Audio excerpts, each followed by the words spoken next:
দিয়েছে।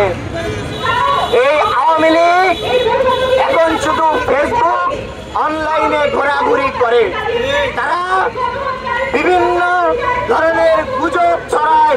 এই যে আসলো, আরে ভাই তোমার নেত্রী আছে হিন্দুস্তানে আর তোমারে পাঠায়া দিছে গুলিস্তানে। তুমি কি বোঝো না? তারা 16 বছর যাবৎ থেকে তারা এখন বাইরে সম্পদ দিয়েছে, তোমাদেরকে শুধু আশার বাণী ছড়াচ্ছে, আশার বলি আওড়াচ্ছে। সংগ্রামী সাথী ও বন্ধুগণ, ছাত্রলীগ একটা নিষিদ্ধ ছাত্র সংগঠন। এই ছাত্রলীগ যদি আবারও দুঃসাহস দেখায় এই দেশের ছাত্র জনতাকে সাথে নিয়ে, বাংলাদেশ ছাত্র অধিকার পরিষদ তাদেরকে গণধোলাই দিয়ে ছাড়বে।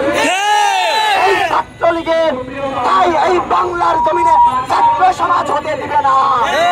এই ছাত্রলীগ চাঁদাবাজির দল, এই ছাত্রলীগ খুনি দর্শনের দল, এই আওয়ামী লীগ গণহত্যাকারীর দল।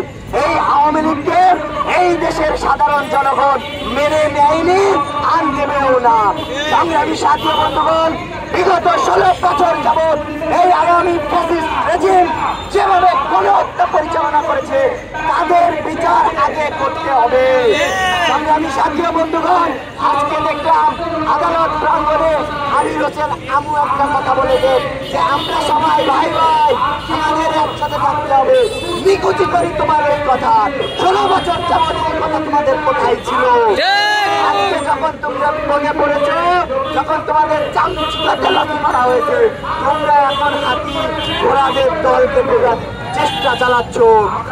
সবশেষে আমি একটা কথা বলতে চাই, এই বাংলাদেশে আরো একবার যেভাবে 24-এর অভ্যুত্থান ঘটেছে, যেভাবে 24-এর মুক্তিযুদ্ধ হয়েছে, এই ছাত্র সমাজ, এই বাংলাদেশের 56,000 বর্গ মাইলের ছাত্র সমাজ এই আওয়ামী লীগকে, যুবলীগকে, ছাত্রলীগকে কখনো মেনে নিবে না।